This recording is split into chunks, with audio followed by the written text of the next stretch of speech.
Why men can't be soft? The pressure to perform masculinity rather than simply be human. हम लोग अपने समाज के मर्दों पे इतना ज़्यादा प्रेशर क्यों बनाते हैं मर्द होने का कि उनको खुद में पता नहीं चलता है कि उनको अपने इमोशंस को किस तरीके से एक्सप्रेस करना है.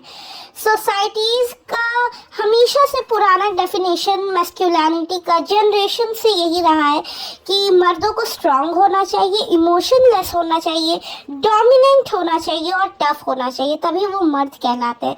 Softness was equated with weakness, so when a man shows compassion, empathy or support for equality, people see it as breaking the rules of manhood, when the reality is men are also humans. They can cry, smile, they can show their feelings. हम लड़कों को ये क्यों सिखाते हैं कि लड़कों को रोना नहीं चाहिए, लड़कों को मर्द किस तरीके से बनना चाहिए, उनको अपनी हंसी को दबा लेना चाहिए, उनको अपने इमोशंस को एक्सप्रेस नहीं करना चाहिए. जनरेशन से हम ये चीज़ लड़कों को सिखाते आ रहे हैं, जिसके कारण जैसे जैसे वो बड़े होते हैं वो चेंज होते जाते हैं, वो उस चीज़ को एक्सेप्ट कर लेते हैं. उसके बाद आ जाते हैं सेकेंड पे, which is the internet and simp culture. Online culture make things worse. When a man shows kindness or respect towards any woman, some people label them as simp. अगर कोई लड़का इंटरनेट पे किसी भी वुमेन की respect कर रहा है या उसके ओपिनियन से एग्री करता है तो लड़के उसे एज अ सिंप, लड़के ही और कई लड़कियां भी कभी कभार उसे एज अ सिंप घोषित कर देते हैं. It's not really him but it's about their insecurity. वो लोग खुद इनसिक्योर होते हैं इसीलिए वो ऐसा करते हैं. They mock what they don't understand because empathy threatens the old alpha narrative, right. उनके नज़र में यही मानसिकता बन चुकी है कि मर्द होने का मतलब होता है कि इंसान सॉफ्ट ही नहीं हो सकता है, जबकि वो भी हमारी तरह ही एक ह्यूमन बीइंग है. और हमने उन्हें ट्रीट कर करके इतना ज़्यादा ब्रेन वॉश कर दिया है कि उनको लगता है कि सॉफ्ट होना एक वीकनेस की निशानी है, जबकि ऐसा नहीं है. Many men were never taught how to express emotions safely. Man up replaced by what's wrong. जिस वक्त हमें ये पूछना होता है मर्दों से कि क्या गलत हो रहा है, किस तरीके से सही कर सकते हो, उस वक्त हम उन्हें क्या कहते हैं कि मर्द बनो.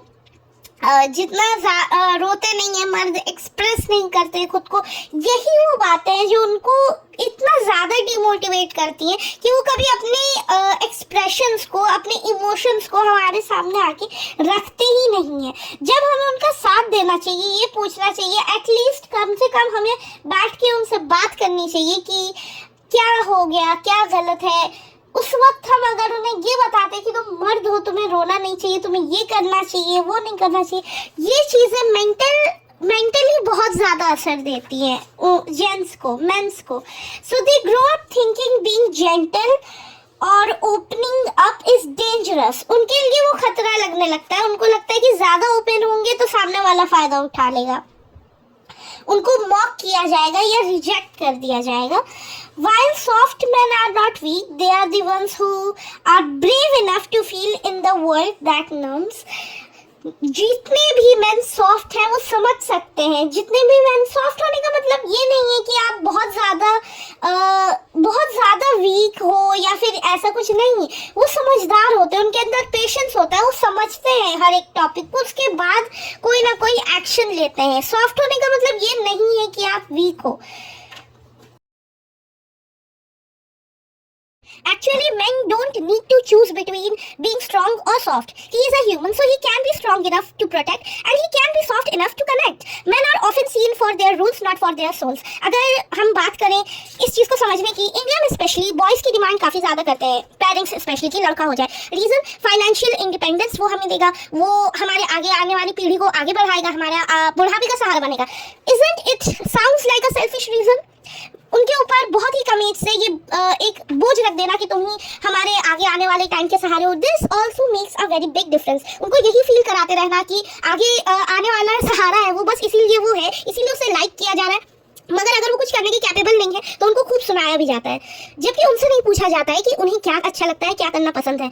Men are just not baby makers or financial supporters or old age caretakers. They are humans with hearts that break, with dreams they often silence, with emotions they are told to hide. From childhood they are taught to be providers, not fillers, to be protectors, not to be protected, to be strong even when they are falling apart inside. And the world claps when they sacrifice everything, but goes silent when they need help. It's time we change that. It's time we love men without expecting something in return, not because they earn, protect, or provide, but because they exist. Because they too deserve tenderness, safety, and care. Men have rights too, the right to cry, to rest, to heal, and to be loved without conditions. हमें किसी भी gender से, सच बताओ तो, ये उम्मीद करनी छोड़ देनी चाहिए, सेल्फिश रीजंस की वजह से उन्हें पसंद करना बंद कर देना चाहिए, चाहे वो मैन हो चाहे वो वुमेन हो। यही रीजंस है, हमारे सेल्फिश रीजंस ही है जो इस चीज़ को ख़राब कर देते हैं, एक आने वाले बनने, एक अच्छे इंसान को ख़राब कर देते हैं। अगर हम अपने सेल्फिश रीजंस किसी के ऊपर, किसी यंग चाइल्ड के ऊपर, चाहे वो लड़का हो या लड़की हो, उस पर थोपेंगे तो जाहिर सी बात है कि वो अपना जो मेंटली फॉर्म करना चाहते हैं वो मेंटालिटी वो फॉर्म नहीं कर पाएंगे और कुछ और ही बन जाएंगे। तो अगर हम चाहते हैं कि आने वाले मेंस या हमारे यहाँ के आने वाले बच्चे अच्छे हो, अच्छे दिमाग के हों, अच्छी मेंटालिटी के हों, तो हमें ये चीज़ समझनी होगी कि हमें उनसे सेल्फिश रीजंस खत्म करने होंगे, अपने मतलब की चीज़ों को खत्म करना होगा। Okay, thank you, subscribe for more.